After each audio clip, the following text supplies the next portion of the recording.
shotglassdigital.com. Rebel Force Radio's Fangirls Going Rogue is brought to you by Little Debbie Snacks and their new Cosmic Cupcakes. Rebel Force Radio presents... Hello, what have we here? Fangirls Going Rogue. I met her in a Jedi chat room. Star Wars news, topics, and conversation from the female point of view. I like the sound of that. This is Fangirls Going Rogue.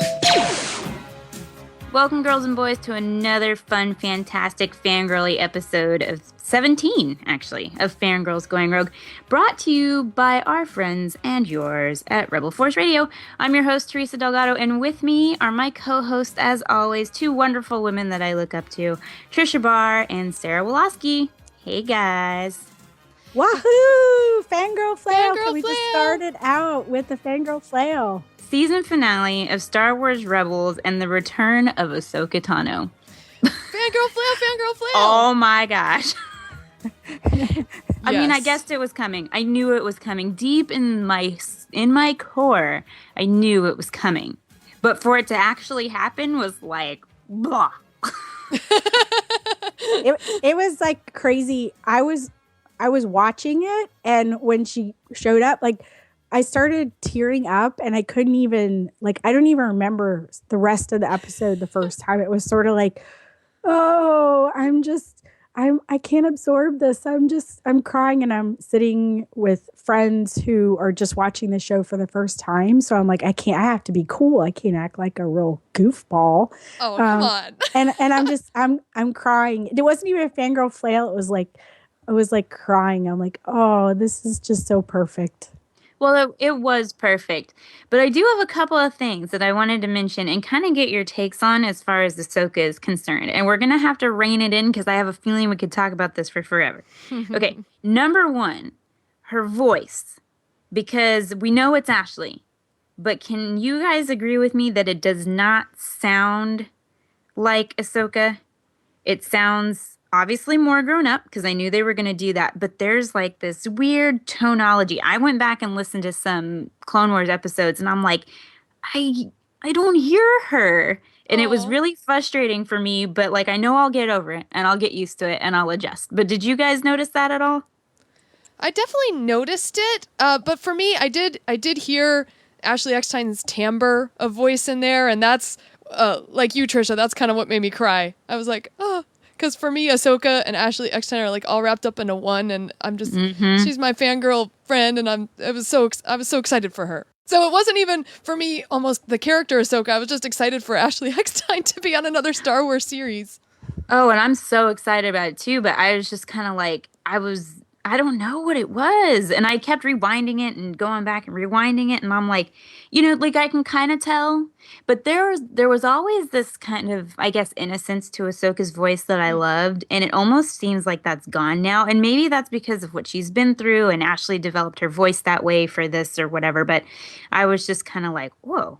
Well, have you ever heard like James Arnold Taylor when he does just he can do Alec Guinness Obi-Wan, and he'll do his version of Obi-Wan, and he'll do Ewan McGregor's, and they all sound a little different. Yeah. And I think there's just sort of that need to stage and break. She's 15 years older and she's physically changed, so her voice is going to change as well. Or she might have a cold like me. When she recorded, but yeah, it was definitely different. But I just feel like there's a weight to it, maybe that wasn't there when she was the Ahsoka of the Clone Wars, especially the young Ahsoka that first met Anakin. So there's a difference, but it was so special to see her sort of reunited. And I love the little note that Dave Filoni left on the Facebook page. Yeah.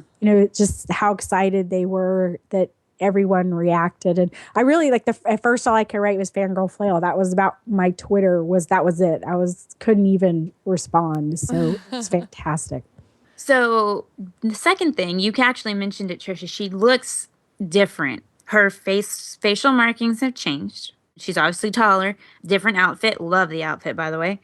Her little brass kind of like triangles around her her forehead are gone, and they've been replaced with this cool, like, very Twi'lek-y. I know she's not a Twi'lek, but Twi'lek-y tiara kind of thing, like from the Old Republic video game. So she's evolved and she's changed. But one of the things that I noticed is that her pattern on her head tails has gone more tiger stripy. So I think that's cool. I wonder if that's something that happens to all Togrutas when they get bigger. But did y'all notice that? I just noticed an overall, that's what struck me. Like, for you, the voice struck you, Teresa. For me, it was her look that struck me. And all the rest of the episode, I couldn't really take in what was happening because I was like, whoa, she looks so different. And for me, it was like her facial structure. Her face is longer. And she's got like almost higher cheekbones, I think. Now that you mentioned all those details, it's like, wow, I need to really go back and look. Well, something that I did, and this may be like, super creepy, but I found a picture of Ashley when she was younger, around the time when she started Ahsoka, and like put it up next to Clone Wars Ahsoka, and I was like, oh yeah, they look a lot alike.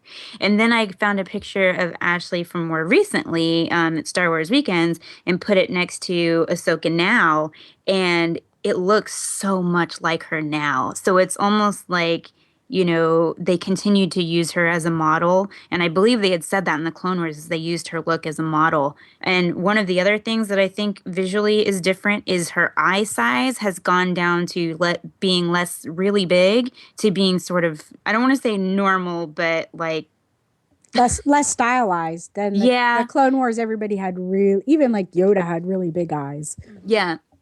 Yeah, so I mean, there's definitely those differences. And then after watching the Rebels Recon, I learned a lot of really cool stuff about her look and what they did and why they did it and all this stuff. So that kind of helps. So if you're struggling with the look or anything like that, watch Rebels Recon because it's 10 minutes of awesome. Oh, will do.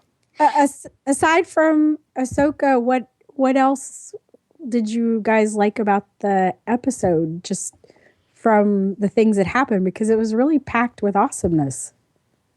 I think it was 22 minutes packed full of stuff that I didn't think they could pack into 22 minutes. Absolutely. I agree with that. I do have a question, though. Why did the Inquisitor let go and basically willingly kill himself? I was kind of stunned by that.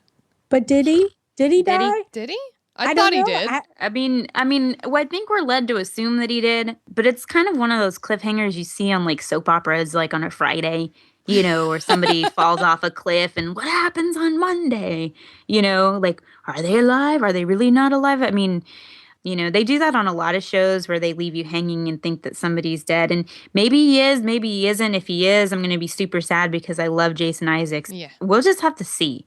I don't know. Do you guys think he's dead? I guess I thought he was. Well, he didn't get cut in half, so. Well, apparently that doesn't even matter. Yeah. I don't know that dropping down a shaft. I sort of felt like his apparent demise was sort of inevitable in kind of the way Star Wars frames itself. But I was like, I thought they would have done something. I thought, well, they'd really make it show like he was dead, but they didn't. So, he could always come back. I just don't know that if he will or not. Maybe Darth Maul caught him at the bottom. I don't know. I don't imagine Darth Maul catching anybody. I imagine Darth Maul letting him fall and going, well, not my problem. Yeah, but he needs more of his unsith because he's not a Sith. So, but I would love to see. I don't know. I would. There was a lot of things in the episode that they closed up, and there were a lot of doors that they opened. So how about for a very blatantly apparent romance between Kanan and Hera, when you really thought they were going to run up to each other and kiss, like in The Notebook? Because I'm not. You guys know I've said not space married, but that scene I was like, oh, they're gonna kiss. And then when they didn't, and she just has her hand on his chest, I was like, well, at least come on, give us something. Like, if you're going to have that moment, you might as well just do it. For someone who's so against space married, I'm surprised you went that way in your thoughts. Well, I mean, I saw it. I just, there's always those scenes in the romantic movies, where they're running towards each other, that kind of thing. So you just, it's ingrained in you that you think it's going to happen. And so it's like, well, why have them run towards each other like that and then have there not be a payoff at the end? You know what I mean? It was Come on. It was the tease. It was the tease. It's sort of like, well, if you want to write that into it, then you can, and if you don't, then you don't have to. But I think I was like, oh yeah, okay, yeah. The hand on the chest was enough for me. But I tend to be more into subtle stuff. So Yes. Like the king and I. exactly. So has y'all's favorite character changed at all?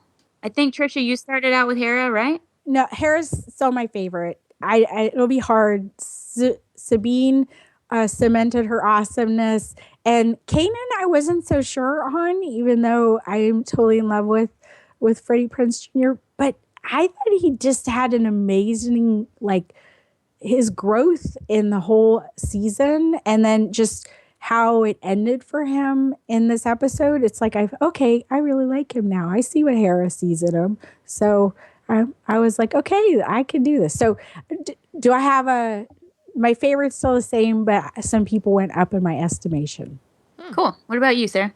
For me, my favorite was Zeb. He was always kind of the big bad wolf with a heart of gold.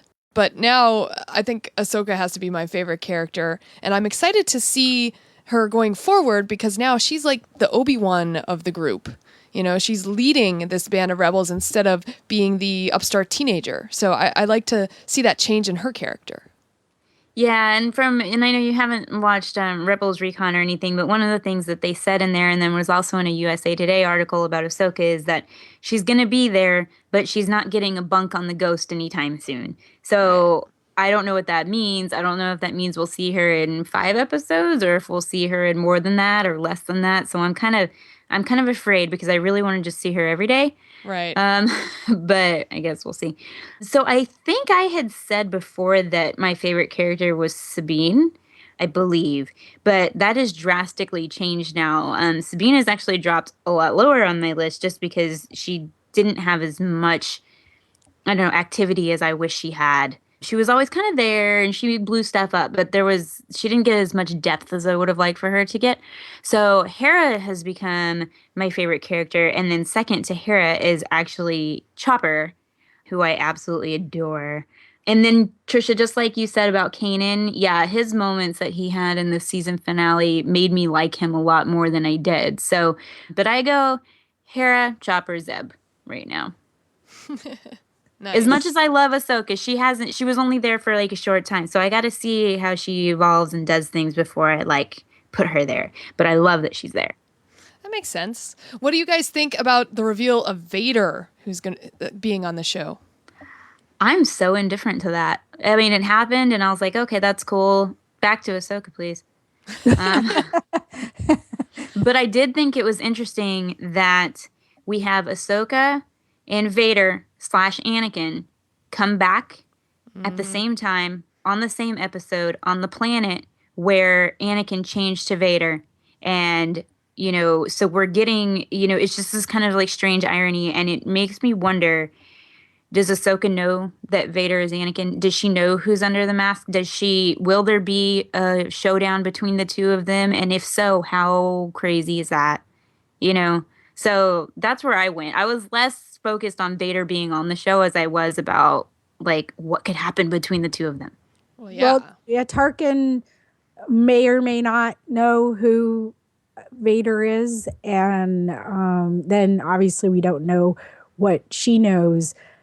I think for me, the interesting thing was they brought Bail and Ahsoka, so they aren't just saying Ahsoka's there's multiple people that are making this rebellion happen. And I think between Bail and Ahsoka, you have a lot of potential for how did the Jedi heritage even, or the lessons of the Jedi's fall get passed to the next generation. So we may even see her sort of messages brought forward in the saga as far as ways for her to share that knowledge forward.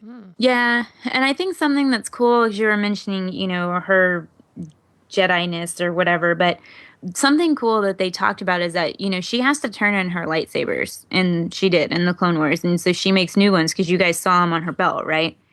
So the interesting thing is that her blades are white. And her blades are white because she's not a Sith and she's not a Jedi, so she's chosen a color of neutrality of white. So that's cool too. I'm interested to, kind of delve into that more. I don't think we've ever had white lightsabers before.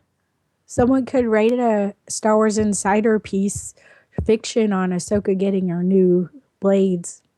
That would be cool. See, we're doing plot bunnies. We have to do plot bunnies again. So one of the great things was, we talked early on in Fangirls Going Rogue that there were two female characters that were main characters on the show. And now with Ahsoka being introduced, this introduces a third character who's also should be a toy. She will be a toy. She will be this fall. She will be a toy. And so that really gives the opportunity for even more balance in the show. And not just that, for someone to be in a leadership and guidance position for the characters who are Jedi in the show that we've come to know. I'm glad they gave them a season so we could get to know Ezra and Kanan. I'm actually fine with Ahsoka being an Obi-Wan type character that we see, but this isn't necessarily her story. I think we'll see things in her story, but it was really great and fun to see places like IO9 talk about that this new reveal is such a game changer. For the young ladies and also just for all fans to really, now it's kind of even Steven. I love seeing that. I mean, we don't know what kind of character this person is going to be playing, but Sarah Michelle Gellar has joined the voiceover cast. And so to me, that's saying that we've got another female on the show, and I'm interested to find out what her role is going to be. I mean, we found out that there's going to be a lot of new characters that are introduced, and maybe it's not a major character, but I think it's still cool that she's joining her husband and that we're going to get to hear her do some voiceover work. That's pretty awesome. Oh, yeah. Glory be. That I just about fell over.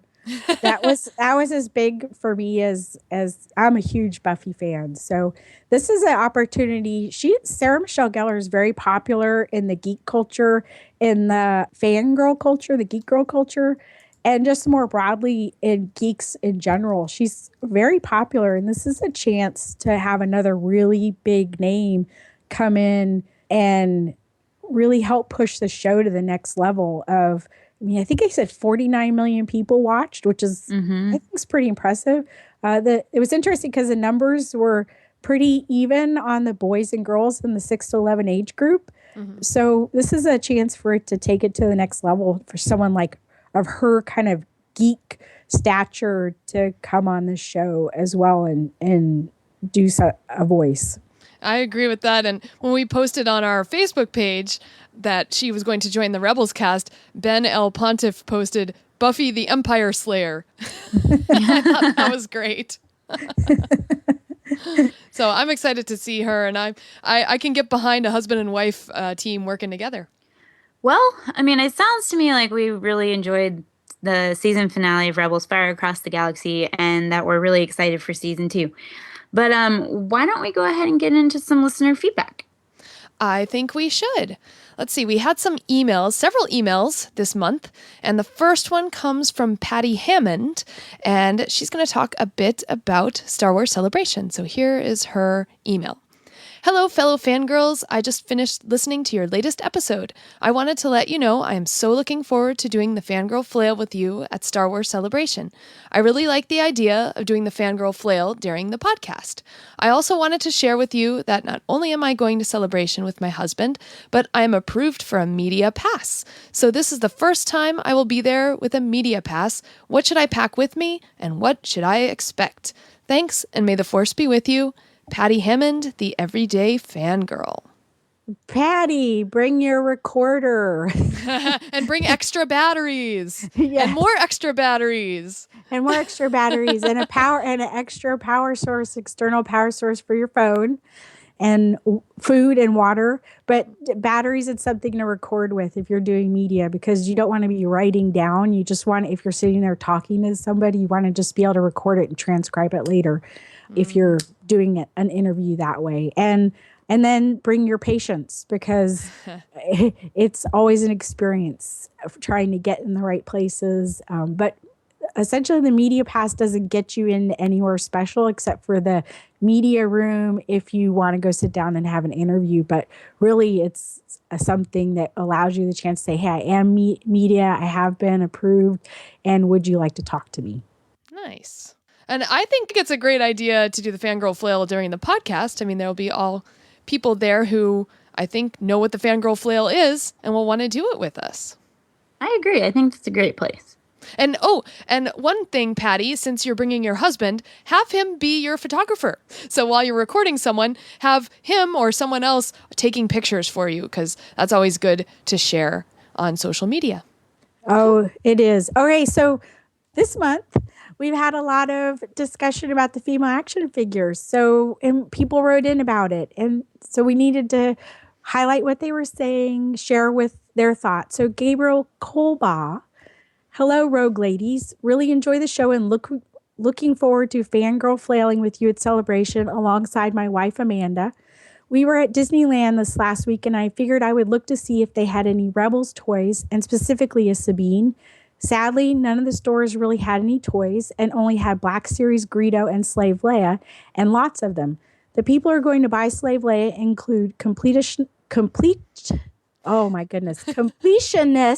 some fans who want anything Leia since they're so little, and next segment of fans that enjoy scantily clad females a little too much. Otherwise, your average fan or collector might feel really weird buying a Slave Leia, let alone buying one for a young fangirl. I know I'd feel a little weird displaying one. Instead, I'm really looking forward to the Bouche Leia and bet those are going to sell extremely well. What do you think? Gabriel, thanks for your email, and I agree wholeheartedly with you. If I were a mother, I don't know that I would buy a Slave Leia for my child. And when I was at Disney World and I looked in the stores, there were a lot of, I can't remember her name. Torrin Farr. Is that her, the one character that's in there? And I was like, this is really obscure character. Well, I don't know why anybody who'd have to really know Star Wars would have to know that was one of the characters in order to just buy it. So yeah, I'm thinking Bouche Leia is going to sell really well. Oh yeah, probably. Okay, so we have another email from Melanie Price, and she's also writing about Star Wars figures, and she says, I'm sad to hear of the seeming lack of interest in producing more or better female action figures. My 4-year-old niece, Maddie, would love to have an action figure or doll of her favorite, Hera. She's been checking the Star Wars aisle in Walmart and Target every time she's in the stores, and nothing. She's indignant in the way that only a pre-K kid can be, foot stomping, but she asked a good question in the midst of her latest rant. Do they think that only boys like Star Wars? I don't get why corporations like Hasbro are basically saying to fangirls, oh, that's okay, we don't need your money. Women will spend money on Star Wars merchandise for ourselves and the kids in our lives, and we want action figures and female characters. Besides, how is a kid supposed to play Star Wars Rebels without Hera and Sabine? It just can't be done. And she makes some very good points. But one of the things I want to talk about, we've talked a lot about female action figures being prevalent or them doing more of them, and that's true. But female fans don't want to just buy Hera. We don't want to just buy Sabine. We don't want to just buy Ahsoka. We want toys in general. And I think right now, one of the things that we're battling is them just being available. And I think the real question needs to be, why are there not more on the shelves? And why are they not sending out more than just a case to a store? Because that's what it is. They send a case, it goes out and it gets sold, and there's nothing there to replace it. Why is the area in like the Marvel section so full, but yet there's nothing in the Star Wars section? That's kind of the bigger question to me right now, as opposed to just the female action figures, because we can't buy them. Nobody can buy them, boys or girls, if they're not there to buy. And they're forcing us to have to go to online stores to get action figures. And I refuse to cave to that. I love being able to go to a store and go and hunt for my toys and find them and buy them. I love that. And I know a lot of people don't, but I do. And so right now my question is, well, where are they? I'll take a pack of stormtroopers. I don't care. Well, it's definitely a topic right now, and I'm hoping things will pick up in general for Star Wars toy fans in all areas. I know it's been hard to find any Rebel stuff on the shelves, but I actually went with Amy Ratcliffe on the Force Cast last week, and we talked about this. So if you guys want to check us out on there, and there was a neat story from Megan Krause about buying action figures, hunting for FEMA action figures that she left in there, and some neat stats. So definitely check that out. And we actually want more of your feedback, guys. So if you have questions about Star Wars Celebration or anything you'd like to comment on, then please send us an email to fangirlsgoingrogue@gmail.com, or you can leave us a voicemail, and that number will be at the end of the show. Well, I think it's time now to talk about Star Wars Celebration, because it's coming up, like we said, in a month. Wow, it's so close. That's scary. I'm scared now. Pack faster, do more. Oh, I'm so excited. I mean, there's so many things that you have to start thinking about now. One of them is the art's been previewed. It came up online, and some of those pieces of art, if you really like them, are going to go very early. The artists will put them up for pre-order if you haven't been to Celebration, and then they'll have them reserved at their table and sell a limited number on top of that at their table. So if there's something that you really, really want as far as artwork, you need to go look and start following the artists for their information. There were some beautiful pieces of Grant Gould's got Thrawn and Mara on his art that I just about was to die for. There's some beautiful pieces of Padme art. And did you guys get to look at any of them? I did. Yeah, I saw the Padme and was it Leia? Like back to back in that artwork. That was gorgeous. Are you going to get any of them, Tricia? Oh, I'm right now in my kind of I have all the pieces, and I'm sort of picking which ones I really want to get. So yeah. Well, I think your advice is sound in that if you definitely want one, pre-order it. That way you're not worried about it at Celebration. You don't have to worry about getting there right, earlier and wait in line to get in the hall so that you can buy your artwork. You can just have it pre-ordered and your mind is settled. Cool. Yeah. Oh, and then we got some more Celebration news that J.J. Abrams and Kathleen Kennedy are going to be there, and not just on Saturday, which is like the usual day that someone big comes, but at the very start of the convention. So Thursday, April 16th, J.J. Abrams and producer Kathleen Kennedy, they'll make a special appearance, at 10 a.m. Thursday morning. And now on StarWarsCelebration.com, it says, check back to Star Wars Celebration closer to the show for queuing and wristband details. So when those details come out, be sure we'll have that on our Facebook page and we'll be tweeting that. So stay tuned. And not only that, but we've gotten some announcements of people that are going to be at Star Wars Celebration. Specifically, Mark Hamill will be there. Carrie Fisher will be there. Ian McDiarmid will be there. Ray Park will be there. There's so many people that are going to be there, and it's very exciting because to me it's just showing unity across, Star Wars, that we're going to have so many of these people there, and I'm pumped. I'm really not sure what they're doing. They're probably talking on a panel or something, and there's going to be a million long lines. So I'm not making any hardcore plans right now, but I'm excited. Teresa, you saw Mark at Star Wars Weekends, right? I did. And he's a he's a fun guy. He's very fun. He's fun to listen to. If I had to pick, if there was one person that I would want to see, it's Ray Park, hands down. I'll throw everything else to the wind to go see some more Ray Park. I don't think that's ever going to change. Just don't think so. Sorry. Ray Park is a lot of fun. He's very enthusiastic as well. Carrie Fisher is a hoot too, and you never know what's going to come out of her mouth. I'd be interested to see if they pair her with James Arnold Taylor this time, because last time she ended up with him over her knee and she was spanking him. So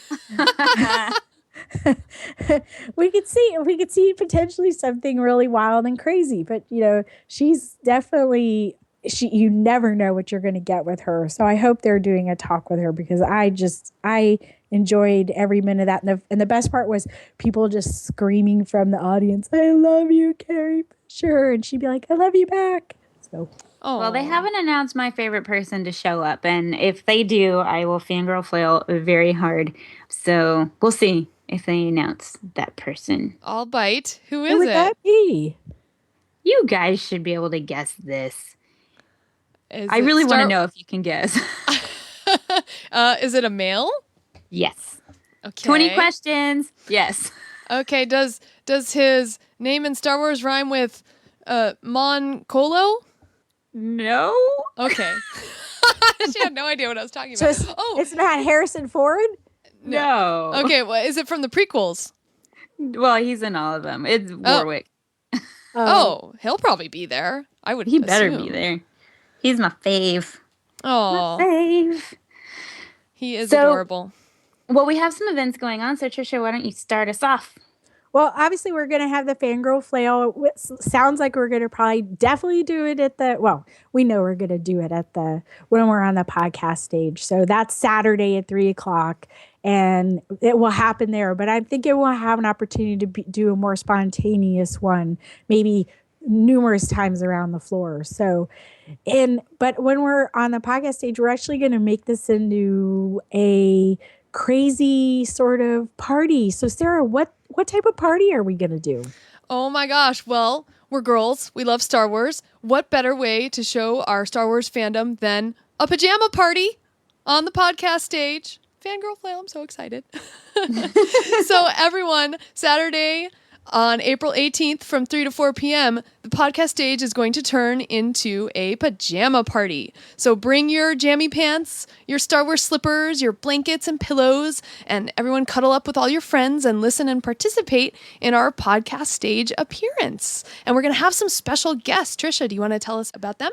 On our slate is Jonah Marie from the Wookiee Gunner, and also Aaron, Teresa's co-host. Goins. Yes. And from Star Wars Bookworms, and also Geek K from Hyperspace Series. So we'll have a lot of fun, different reports and discussions from around there. We're going to do a character discussion because that's what we do. It's going to be a really good time, I think. And I've promised to bottle some of Sarah's Jedi Tink enthusiasm and spread it around the room when it happens. So, glitter bombs. Glitter bombs. And there will be a special limited edition Fangirl Flair pin / button, whatever you want to call it, from depending on where you are in the world. So if you come, Fangirl Flair special limited edition pin. Super cool, super cool. And it's designed by our own Sarah. That's right. It'll be very cool. Now, there's also something going on that I am not going to be there for, sad face. But everybody else will. So make sure you go over to the Hilton Lobby on Thursday, April 16th at 6:30 p.m. It'll run until 8 p.m. and it's the podcast listener meetup. You'll be able to kind of talk and hang out with all of your favorite hosts from so many different podcasts. I know Aaron will probably be there for representing Bookworms. You guys will be there for Fangirls Going Rogue. I think we've got Force Cast people involved, full of Sith people involved. Skywalking Through Neverland. Both Richard and I will be there. So if you're a listener of any major podcast, I would head over to the Hilton Lobby at 6:30 so that you can meet all of the hosts and kind of hang out with everybody. And there's another event that you'll find Tricia and I. Rebel Force Radio is going to have a party at Celebration Anaheim. Now, it's a little before Celebration starts on Wednesday, April 15th. Now, right now, they're looking to have a head count, so just email in show@Rebel Force Radio if you are interested in attending. We will see you there. Now, Star Wars Celebration is happening just around the corner from Disneyland, and I am a local. Teresa has also been to Disneyland multiple times, so we figured we could help anyone out who had questions about Disneyland. So let's go over some of those questions we've gotten so far. Yeah, how far away, if I'm staying like around the convention center, like how far away is Disneyland from the convention center? Okay, so it's about like 1.5 or 2 city blocks away. So it's about, like probably a half mile to a mile away, and it's the convention center is directly south of Disneyland, but you can definitely walk. It's a super easy walk. It's not hard at all. It's like there's no hills. You just walk straight. Yeah. That's very true. It's super easy. Super easy. And also for parking, if you do happen to be an annual pass holder at Disneyland, you can park in the Toy Story parking lot and walk to the convention center. So you can park there for free. It is another like a half mile walk So that's also a nice tip if you are an annual pass holder. And what are some of the rides that, like, I know sometimes people might have a limited time. So what are some of the ones that you recommend people hit? Okay, well, of course you have to hit Star Tours because that's the ride that everyone will be riding that weekend. And I think those rides will be more fun that weekend in general because you'll have, a higher percentage of Star Wars fans who know what's going on. So I think that would be totally fun. If you're going to Disneyland, you should also hit Space Mountain. All the mountain rides are fun. Space Mountain, Big Thunder Mountain Railroad, and of course, Haunted Mansion is very popular. So those are the great rides to hit there.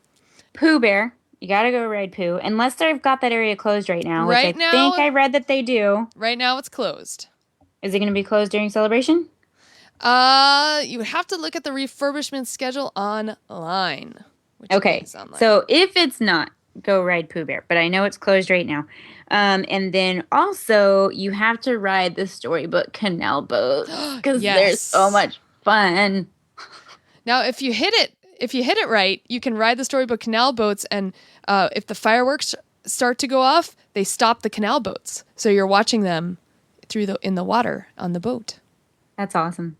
Yeah. Awesome. Can I tell you guys something? I was the Rebel Spy on Star Tours this weekend. Yeah, I know. I saw. Don't even get me started. I don't even know how. I didn't even have I didn't have anything Star Wars on. I wasn't expecting it. I'm like just sitting there like, oh my gosh, there's me on in my little pink shirt. But anyway, thank you, Disney, for that little surprise. So I still didn't buy a t-shirt. So sorry.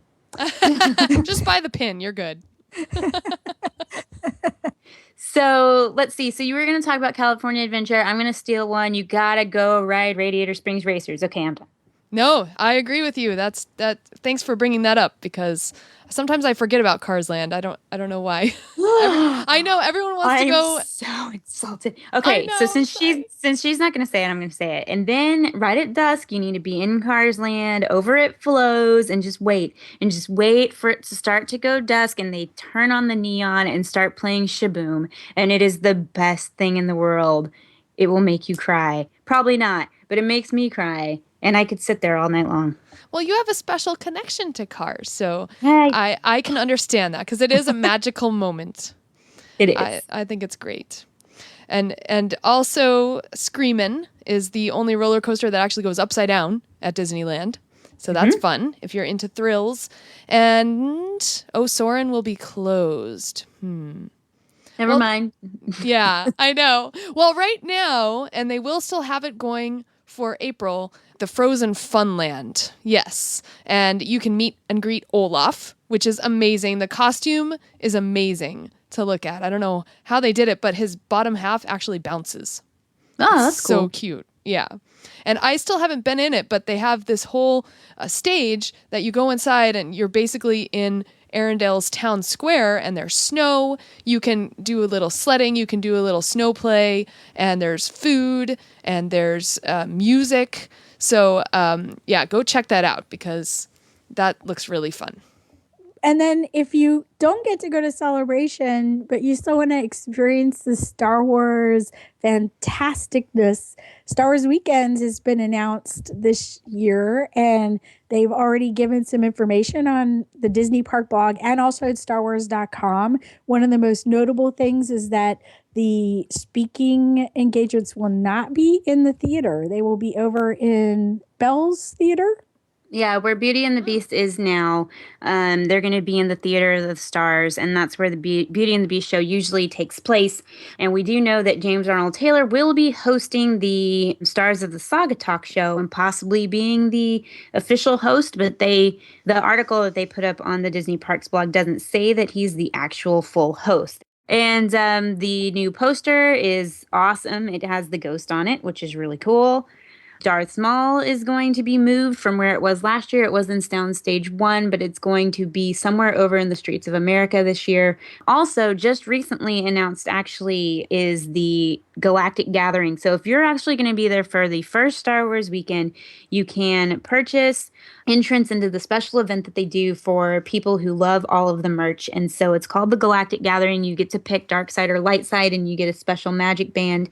It's on Thursday, May 14th from 10 a.m. to 3 p.m. And you get first dibs on all of these special event merchandise. You get special pins. There's a commemorative trading pin you get actually a Lightspeed pass, which gives you expedited entry into Darth Maul for all 5 weekends. That's pretty sick. They also said that you get the opportunity to pre-purchase the Batch name tags, all the D-Tech, the new Dooney and Burke Star Wars handbag line. Now, is that the one we got at Star Wars Half Marathon? I don't know if it's the same one, but it's sounding to me, because they said handbags, that it's very possible they've created a line. So that will be pretty cool. And then there's a Han Solo-inspired popcorn bucket this year, which is obviously going to be cool. Now, they also get to do a meet and greet with Ashley Eckstein from her universe, and they get first dibs on buying the new collection, is what they said. We'll have a link to this because it's showing some of the new figures that are coming out, some of the new Vinylmations, and all of that stuff. It is $250 if you want to go. Pay money to buy more stuff with more money. Right. But those hardcore collectors, I mean, they'll do that in a heartbeat. Yeah, that's true. Well, it sounds exciting.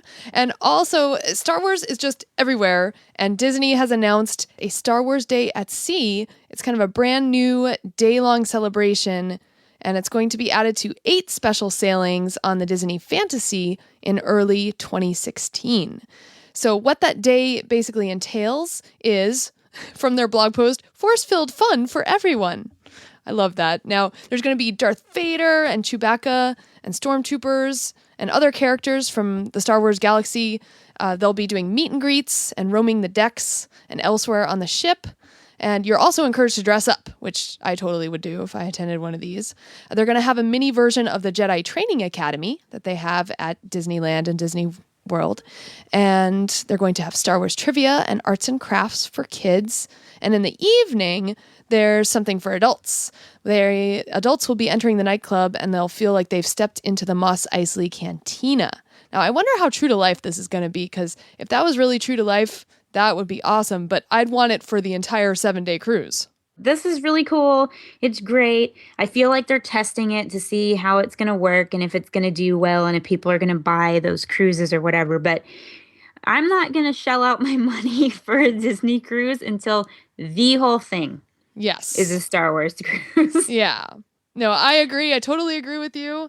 And they're also adding to this day. Now, I don't know how they're going to do this all in one day, but they're going to have film screenings of all 6 films, and then also some Star Wars celebrities to be doing signings.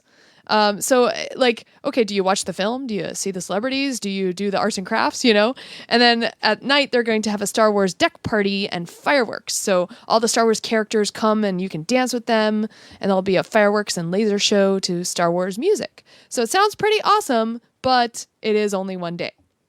Yeah, I was thinking about that too, and it'll be after The Force Awakens is out. So how are they? I mean, that's a lot of movies to show. Yeah, that's a crap ton of movies. Yeah.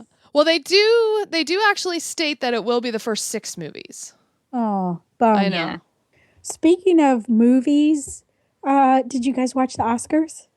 Yes. I always watch the Oscars. I do Oscar bingo, and I do where we print our ballots out and everybody has to complete their ballot before, and we do a competition to see who gets the most right. And I won this year. My batting average was horrible, but I still won. I won with 8 out of 21 or something like that. Now, how many of the movies did you actually see? Oh yeah, Big Hero 6. That's it. Yeah. I mean, okay, so here's the deal. I brought this up because I wanted to talk about this. There used to be a time when the films that were nominated for Oscars were films that people had actually seen. What? 1998. Anybody remember big movies that came out in 97? Titanic, maybe.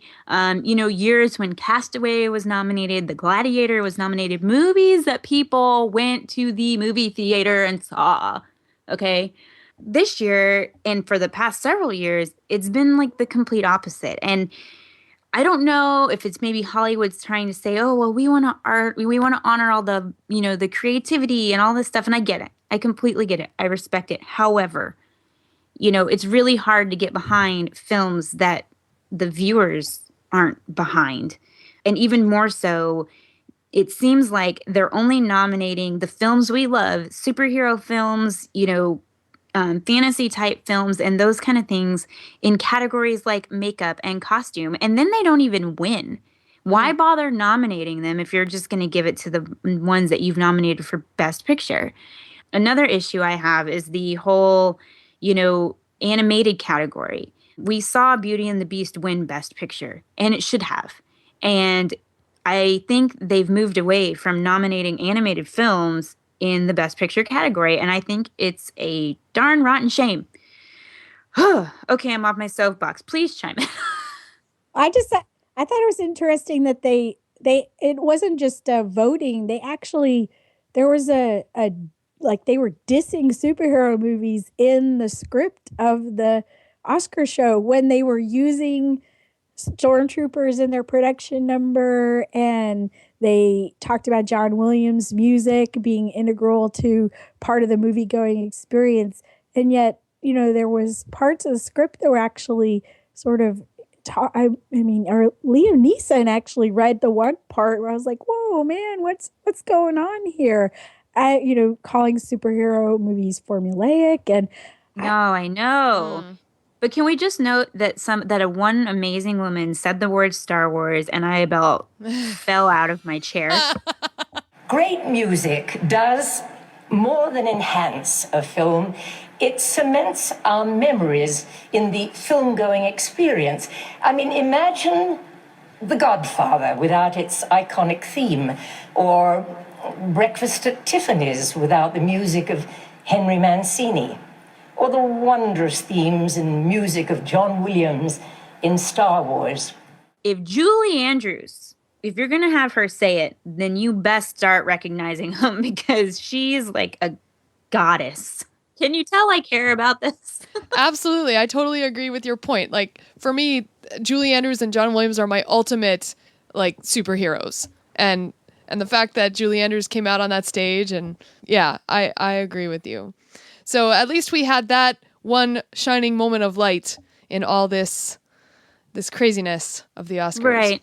But the thing that concerns me the most is going into the next couple of Oscar years, because we're going to have a lot of films coming out that are going to be big hits with fans. And I have a feeling that the Academy and whoever it is that votes on this stuff, they're not going to recognize these films. And one of them is going to be The Force Awakens. And yes, we see them use stormtroopers and we hear them talk about John Williams and all this stuff. But is the fate of the superhero films going to be the fate of Star Wars? And it scares me because I don't think it should be. And I don't think Star Trek, done by J.J. Abrams, should have gotten the diss from the Academy that it got. And so I think what they're trying to do is they're trying to be, the artsy Hollywood, recognizing all of the accomplishments and all this stuff. But these films are major accomplishments. I mean, Guardians of the Galaxy was nominated for best makeup and stuff, and for good reason. I mean, look at Drax, look at Gamora, look at, In all fairness they talk about formulaic, that superhero movies are formulaic, but Guardians of the Galaxy and James Gunn actually spoke up about this sort of dissing of superhero movies. If you had said to anybody who was in the old guard of Hollywood that you were going to use a talking raccoon in a movie, they would have been like, you're crazy. That's crazy talk. So there's nothing formulaic about using a talking raccoon to be a character that there's an art to actually making that character believable in the same way there was art to making Yoda believable as a puppet in The Empire Strikes Back. So I'm just, their numbers were down this year on the Oscars, and there were some great speeches and great moments in it, but I think they need to, there's a disconnect, and it's almost the same type of disconnect that a lot of people talk about just as being geeks in general and about feeling that, you sometimes you feel like you're put down or shunted to the side. And I feel like there's sort of this kind of backlash from, the old vanguard, and they're actually going to, if they don't recognize that disconnect, it's going to hurt them in the long run. But I almost feel like a People's Choice Award is better than an Oscar right now because it's being recognized by what the viewers appreciate. But hopefully we see some changes moving into the future and we see some better stuff nominated. Not to say that anybody that was nominated in the roles that they were nominated or their films weren't as good, but at least have them in there. Recognize them. That's all we're asking for.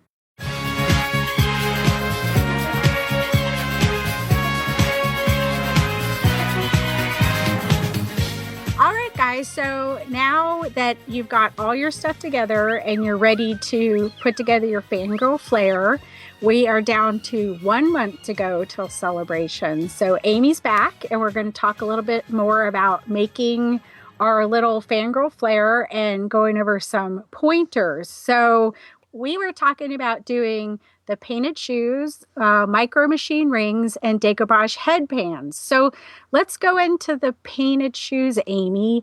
What is some of the tips and hints you can give people as far as like where to start as colors and breaking it down? The big thing to remember with the painted shoes is this is not a project you want to put off to the last minute. You need to be patient, which is not my best thing. I wouldn't even make it past youngling level. Like, I'm the most impatient person ever, but you have to be so patient because you have to wait for paint to dry. If you paint one color and don't wait for it to dry and start on something else, you're just going to be sad. So make sure you set aside a whole day. And if you're like me, just recognize that what I will do when I finish painting a layer is I will purposefully go do something else so I don't keep messing with it. Like, I will walk away because I'm that impatient. How did you decide when you're laying out the patterns? Do you find the pattern and just hand draw it on, or are you using, or how are you getting it on the shoe, just your basic outline to paint between?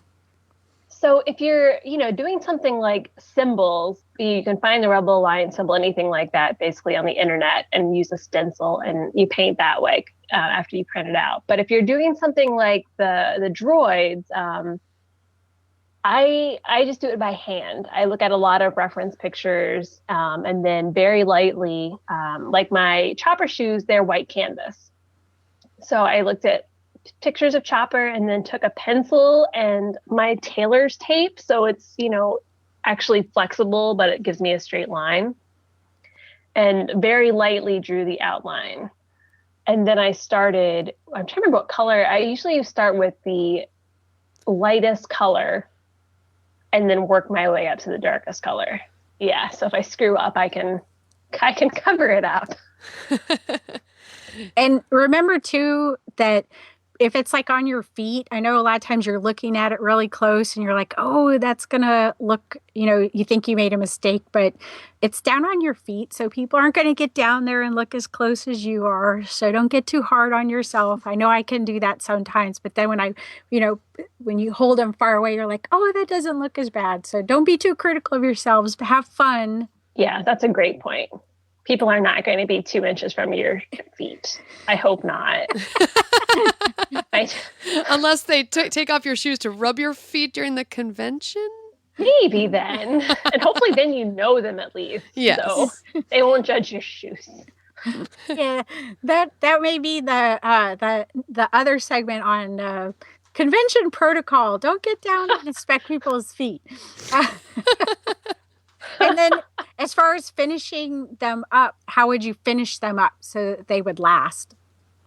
So as soon as you're all done painting, put them aside for a day, make sure they are as dry as can be, and then either use a spray-on, I don't remember brands off the top of my head, but there's spray-on like clear sealant that you'll find in the aisle with acrylic paints and everything, or there's like a Mod Podge you can buy that actually is more a specific sealer. So you can just brush that on in a thin layer. So either way, just put a thin layer on and set them aside and let them, and do that outside too, because the sealers usually smell. And don't do it the day before you pack to go to the convention. Oh, goodness, no. Oh, your suitcase would smell so horrible, or the people on the plane would hate you. Exactly. Now, the micro machine rings is something that you could do maybe a little bit closer last minute. Oh, it's so simple. And I have done this last minute, hence the hotel story, but don't do that, especially if you have roommates, because glue smells. So you can do this, you want to give yourself about 24 hours for the glue to dry, but you literally just take your ring base and your micro machine, wipe them off, make sure they're free of dirt, put a dot of E6000 or your adhesive of choice on your ring base, press your micro machine, center it first, make sure you know where you want it, press it down, hold it for a couple seconds, just till it sticks, and then let it set aside and dry for 24 hours, and you're done. Easy. I like that one. I'm going to do one of those, maybe two of those. So yeah, they're super simple. Make them for all your friends. That's a great little. I can't remember. Some of the young ladies were giving them to Ashley Eckstein at Star Wars Weekends one time. So it's a good way to give gifts too for people. And then the decoupage headbands, that might take a little bit more work and cutting. So how would people go about that? Yeah, and you're right. The cutting is the longest, like the searching for the right images and cutting them out. So when I decoupage, I like to, gather my pile of comics. I'm sorry, I cut them up. Sometimes I use, when Titan published the Star Wars Clone Wars magazine, after I'd read them all, that had a bunch of Clone Wars images. So I would get those out and chop them up. So anyway, gather what you want to cut up, your Mod Podge, a nice thick paintbrush. I usually like to use the foam ones, even though they soak up the Mod Podge a little, they give you good coverage. And put your favorite movie in, put your, Star Wars Clone Wars marathon, started up on Netflix, and plan to spend the afternoon cutting out the images you want, and then figuring out where to place them and Mod Podging them down. And a fun thing to do, since you're cutting stuff out, is you can get scissors that have different edges. So they'll give you different like wavy line edges or zigzaggy edges, and that can add a little flair to your flair. Oh, yeah. I know when I did my X-Wing shoes, there was a lot of layering. So I would start with one image and then layer another thing, like maybe like cut around the Star Wars and put it on top of it. So you can do different fun things, but, definitely bring your own style to it. And again, nobody's going to get up in your headband too close. So don't worry if it doesn't look perfect. Does the Mod Podge that you use, does it make it shiny? I think you mentioned. Yes, there might be matte versions available, but yeah, the common one is glossy, so it gives it a nice shiny finish. And the Mod Podge kind of pretty much seals it too, so you don't like on your headband, like you don't really need to add anything else once the Mod Podge dries.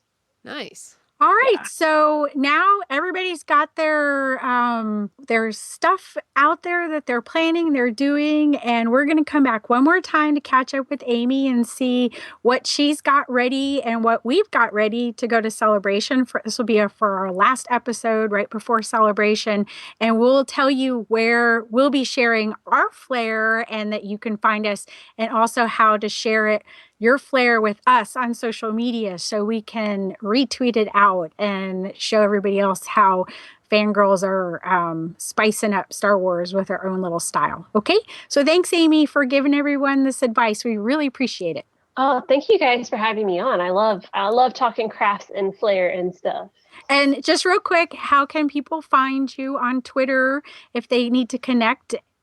Oh, yeah. I am Amy_geek, and I love to talk about all things Star Wars, as you can imagine. And I'm happy to answer if you're, working on your projects and have a question. I'm happy to chat with you.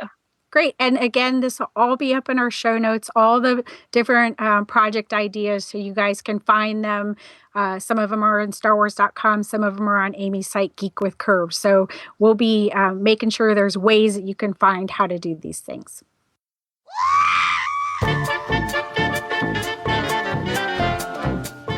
So this is one of the fangirls that I have just been dying to talk to since a few years ago when I saw her May the 4th video dancing to the Star Wars Cantina song in Union Station.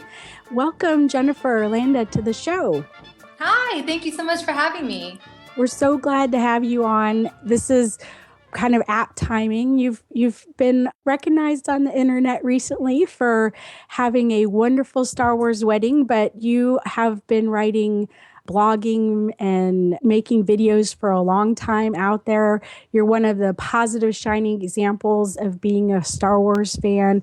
So what you do is it's sort of exactly what we like to do, which is really bring that positive edge to being a fan. Can you tell us a little bit about your Star Wars fandom? Yeah, I've been a fan ever since I was a kid, really. I've always loved the Star Wars universe and being able to escape in that world. Ever since I was a child, especially, growing up in the teen years, it was a tough time for me and I felt really different. So I remember I would go home after school and I'd pop in my Return of the Jedi tape and I would just watch it every single day after school. And it really just, it gave me a new hope.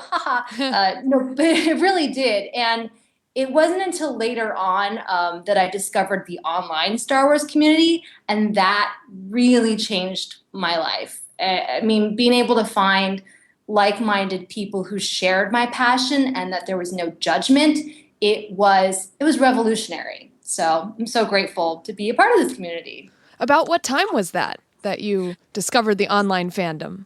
It was probably it wasn't until I would say maybe 6 years ago. No, maybe it was a little bit longer than that. Yeah, I hadn't never really been a part of social media.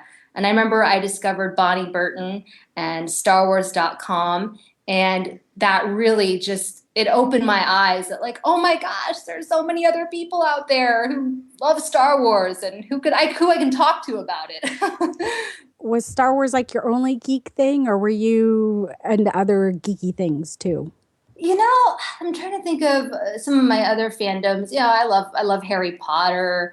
I love anything retro cartoons, retro 80s cartoons, cult films. So I've definitely had a lot of fandoms. I'm a big Tim Burton fan. Woohoo! Me too. Yeah. So I guess I've always kind of just been a geek at heart. Whatever it is that inspires me, I have to just dive in 100% and learn everything I can about it. So that's amazing. So one of the things we ask all of our guests is, what is being a fangirl meant to you over the years? It really has been about freely expressing my love for Star Wars. It's about being a part of a community, like I said, and being able to share that passion with fellow fans.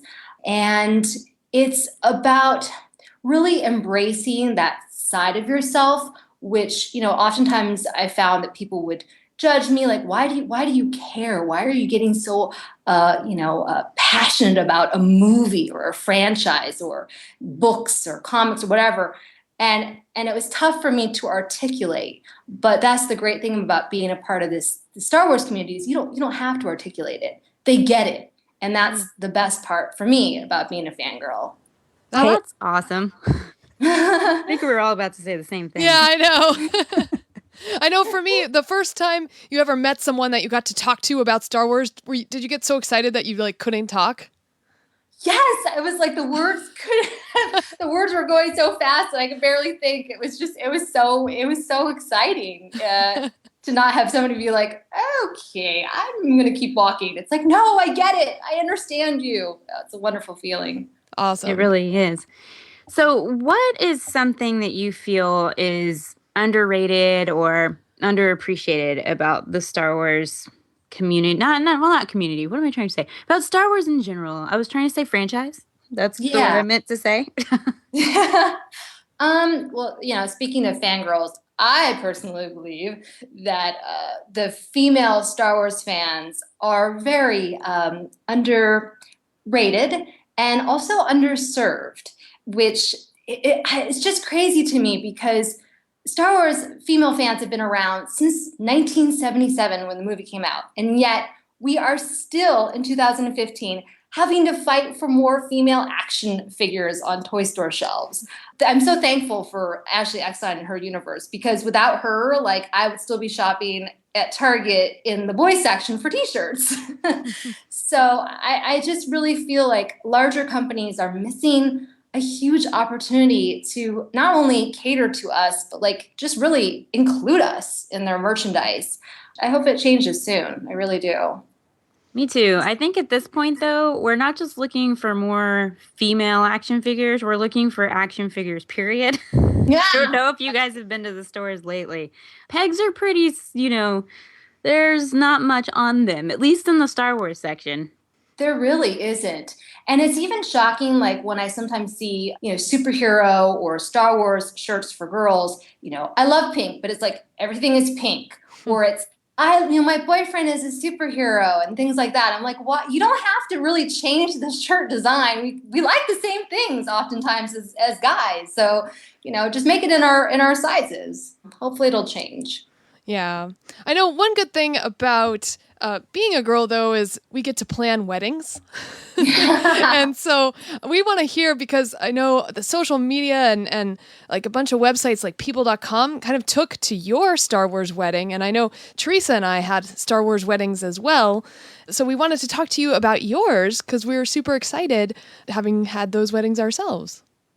Yeah, I mean, I was really surprised because I've seen so many awesome Star Wars weddings or just theme weddings. So I was like, oh my gosh, like they like ours for whatever reason. It was very kind and it was overwhelming and exciting.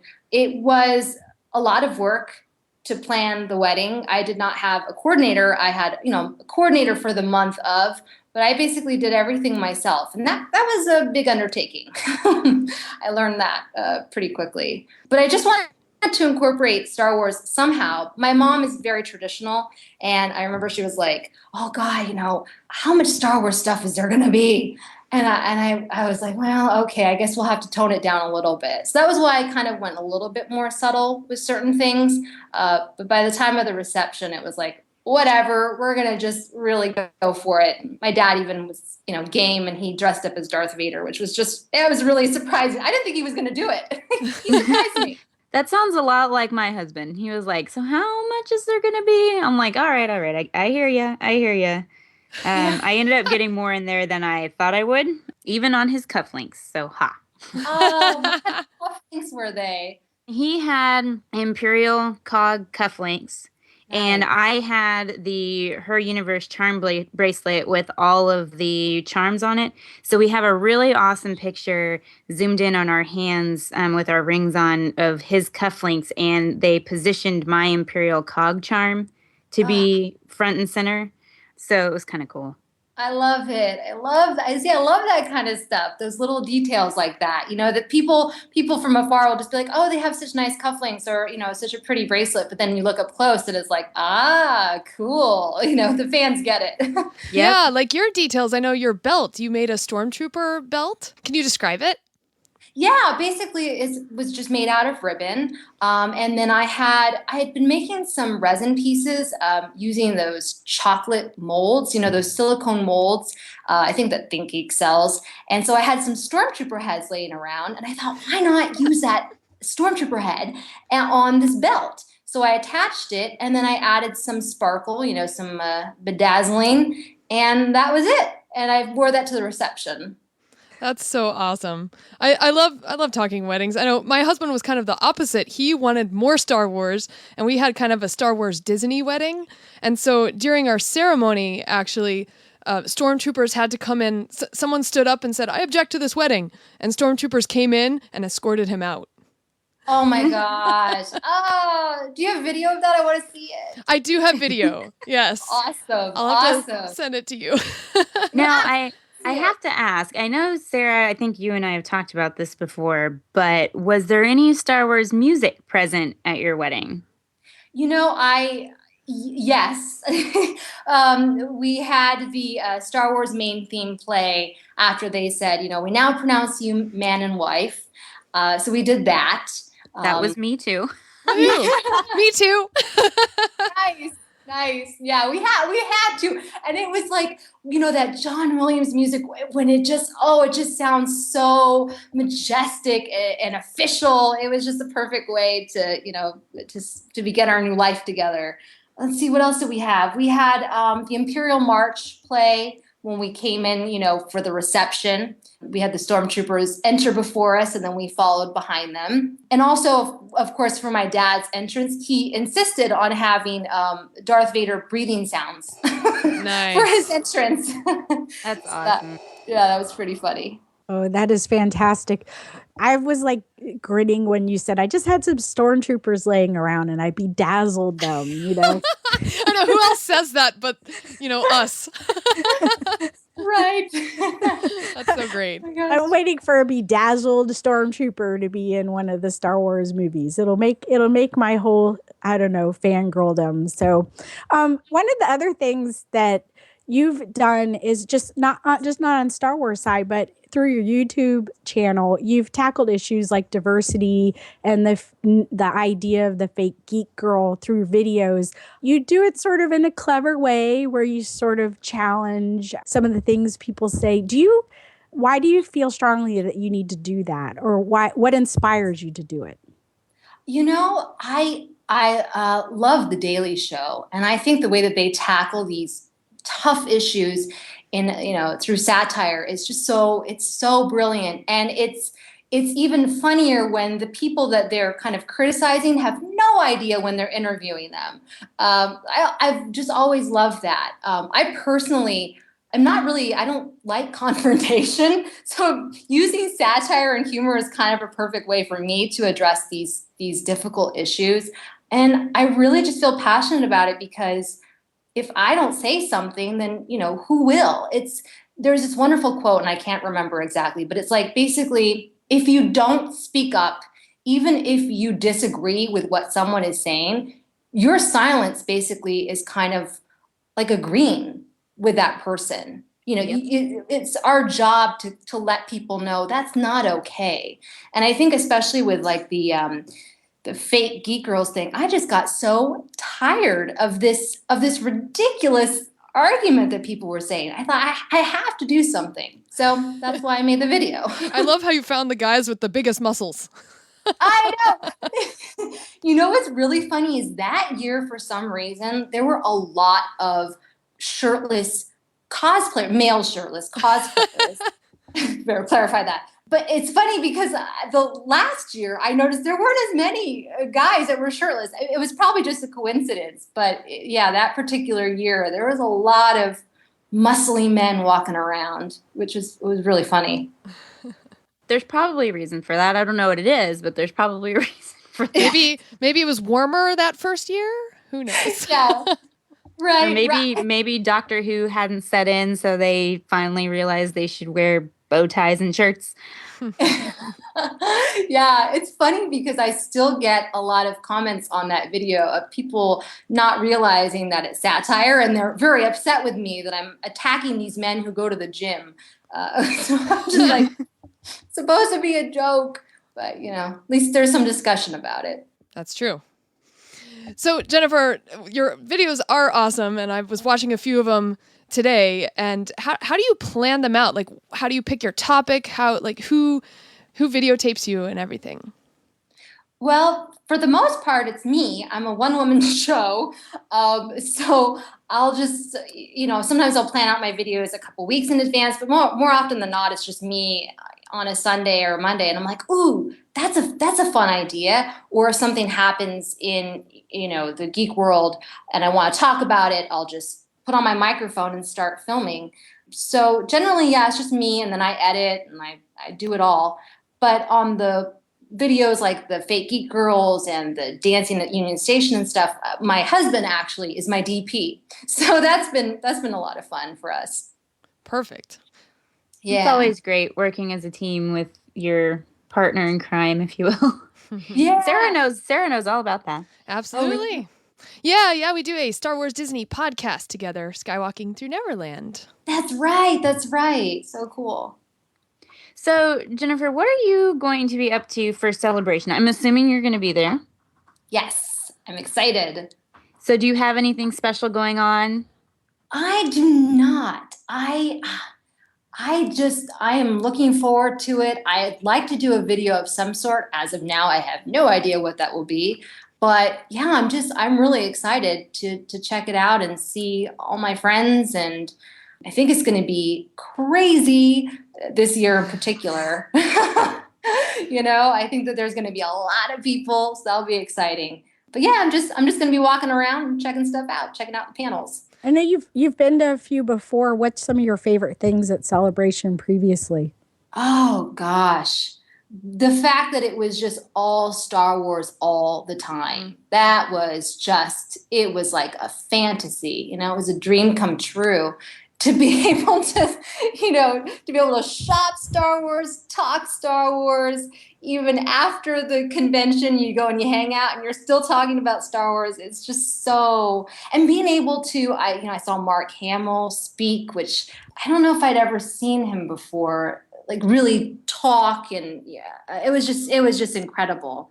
I know George Lucas was there one time. I missed him by a half hour, but he was there, and just knowing that he was in the building was so cool. Mm-hmm. So having those moments, of those fan moments, it's fun. Absolutely. I feel that way about Celebration myself too, because the first convention I ever went to was San Diego Comic-Con, and it's just so massive and so it's like intimidating. But when I went to a Star Wars convention, like you said, it's all Star Wars all the time. How can you not love it? Yeah, and it does have a more intimate feel, I think. And I don't know why that is, but everyone was just so friendly. There was such a happy and positive vibe in the convention center, whereas San Diego Comic-Con, there's just a lot more chaos, and it seems like more people are more stressed, There probably is more like of a competitive energy and cons that incorporate all the different fandoms, whereas, a Celebration, it's just like, we're all just here to just geek out over Star Wars. We all know I'm not going to say, but it's the best franchise. So. You can say that here. It's okay. You can say it. Safe place. Well, where can we find you around the interwebs? You can find me on Twitter at Jennifer Landa, or on YouTube at youtube.com/Jennifer Landa. And yeah, that's where you'll find me. Simple enough. And we'll share that with everybody on their show notes, so they'll be able to find you. And we'll share a couple of our favorite videos as well. And we really appreciate your time getting to talk to another awesome Star Wars fangirl. It makes us very happy. I'm smiling. Oh, thank you so much. I had a blast talking with you ladies. And I love what you do. And I love your positive energy. It's awesome. Shout it out to the social media from Teresa and Tricia and Sarah. Shout it out, fangirl shout outs. Okay, so it's time for social media shout outs. All right, so the first one we have is from a Twitter follower of ours, and I think most of us follow him. It's at Darth Taxis, and he's tweeted out and said, I was just the victim of a #fangirl flail from my daughter at the big #Star Wars Rebels reveal. And I would love to see what the victim of a fangirl flail looks like. That's awesome. Yeah, I don't know. Does he get handprints on his face or his chest? Did he just get smacked by an arm? That's a good question. Next time, please video Darth Taxis. We would appreciate it. Absolutely. Now, our second tweet comes from Woo S. Kim. Now, he is always sharing Star Wars news with us, the latest news on Twitter and on Facebook, and we so appreciate that. His latest tweet is, Sarah Michelle Gellar joined Star Wars Rebels for Season 2. And he gave us the link to the article. And so I want to thank him so much, because that tweet was actually what notified me that Sarah Michelle Gellar had joined the cast. And if you want to follow him on Twitter, he is at WSK9002. All right. And our last social media shout out is actually for Sarah, who was cosplay of the week for Fanboy Nation, and we shared it on our Fangirls Going Rogue Facebook page. And congratulations, Sarah, for in your Jedi Tink outfit, no less. Woohoo! Of course, that's my favorite cosplay, and I might be wearing it at Star Wars Celebration. Aha! Well, thank you. Yeah, that was a fun little interview. So if you guys want to be on our social media shout-outs, just tweet at us or share something on our Facebook page or post. Just get involved in the conversation. We're always around on social media, and we just want to talk with you and our Star Wars fans. Well, I think it's time for you to play a fantastic bumper, and it's probably my favorite.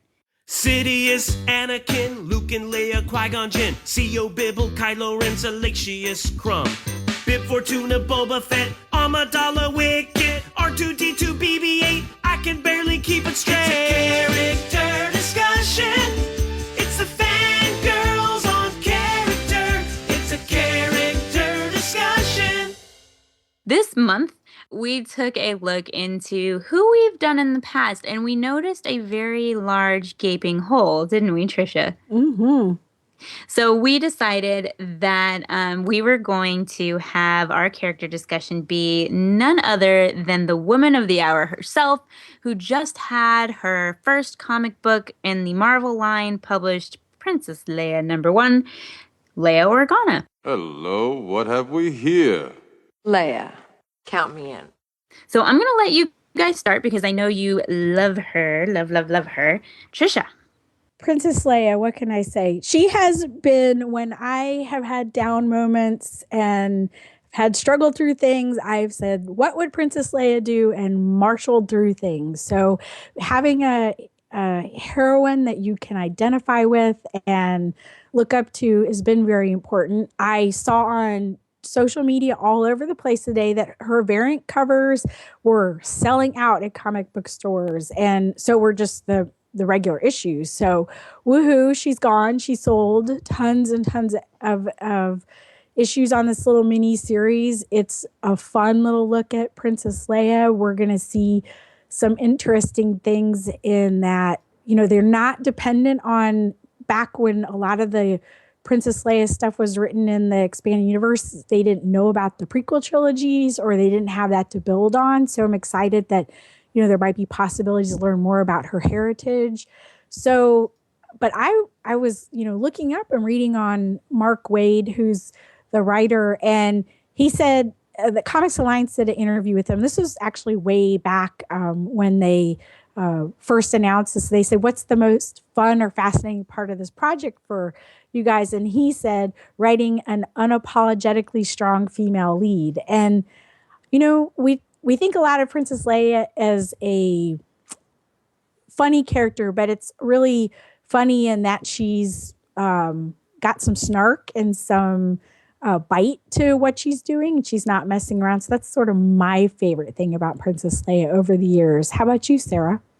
Well, for me, thinking about what you're saying, how she has some bite to her, Princess Leia will do absolutely anything to get where she wants to go or to help the Rebel Alliance get where it needs to get. But really, I identify with Leia as a teenager growing up. I always wanted to be like her. You know, I wanted really long, dark brown hair. You know, I had blonde hair and I always wanted it to be darker. And I had blue eyes and she had these brown, beautiful almond eyes. I was like, oh, why can't I be more like Princess Leia in her look? So that's where I identified with her as a teenager. But I always felt in reading the EU that there was just such a missed opportunity with her because she was just so stuck being a diplomat. She never had time to complete her Jedi training, and she couldn't live up to her potential as a Jedi. So I just always felt that was lacking. I always got frustrated with that. Even now, while I'm reading Onslaught in the new Jedi Order, her teenage kids are getting frustrated with her. And so I hope when we see The Force Awakens, I hope they've maybe changed that part of the expanded universe. I just want to see one little moment of Leia whooping butt like Ninja Frog Yoda in episode 2. That's what I'd like. Just one little moment, one little peek. Absolutely. I agree with that. Did you have any favorite moments, Teresa? I am not a huge Leia fan. Never have been. My favorite moments with her are in Return of the Jedi when she's a little bit more grown. She has her braids on the top of her head and she's playing with Wicket. And those are probably my favorite scenes. Or the scene where she's talking to Luke and she understands what he needs to do. And when she talks to Han. And that's probably the extent of my Leia-ness. I am more of a Padme girl. I feel like Padme is a more interesting character to me. And I think it's cool because it shows the difference between you guys and me and the fact that, the original trilogy resonates a lot more with the both of you than it does with me. I still think that Leia as a strong female character is very prevalent. I agree with you, Sarah, about being frustrated with her in the EU, that she doesn't really have a chance to show her powers in the Force and, how strong she can be. But I do think that her diplomacy is definitely needed in the EU. But I am hoping with the comic that we get to see some more, and then also in The Force Awakens we get to see some more cool stuff, and maybe all that will kind of convert me to be more of a Leia fan than I am. I'm just more of a Padme. That definitely makes sense for you, I think. I love the fact that Leia has her own beautiful theme by John Williams. Oh yeah, that's awesome. Yeah, Han Solo didn't get his theme, but Leia, technically she has 3 themes. She's got her own theme, she's got Han Solo and the Princess, and then she's got Luke and Leia. So, wow. She wins in the world of music. Absolutely. And I agree. Her theme is gorgeous, and I love it. I really do. And I have to give her props for being the person that she is, because her mom was amazing, and I would expect no less. Oh, it's one of my favorite moments. It's funny because we talk a lot about, especially in the expanded universe, about her being this great diplomat, but sometimes it's hard to see it because she doesn't hold back on the things she'll say to people. So it's like, sometimes people are diplomatic, can't always say that stuff. She always seems to me more like a military leader who's just going to get it done. And, but one of my favorite moments for her is in Return of the Jedi when she's with Wicket and she just kind of bridges that gap of the barrier between him being afraid of her and then sort of becoming his friend. And I think that's one of the beautiful moments. And you have to give, Carrie Fisher was working with a kid in a costume in that moment to sort of make it all work. And wait, what? When she he's not real? You just ruined it. It's like you just told me that Mickey Mouse isn't real. Should we have played spoiler alert? You just ruined my childhood. I'm sorry. Darn. Oh, that's funny you say that, Tricia, because now that I think about it, she's not very diplomatic when she says, "Will somebody get this big walking carpet out of my way?" I was thinking she didn't have good Wookiee relationship.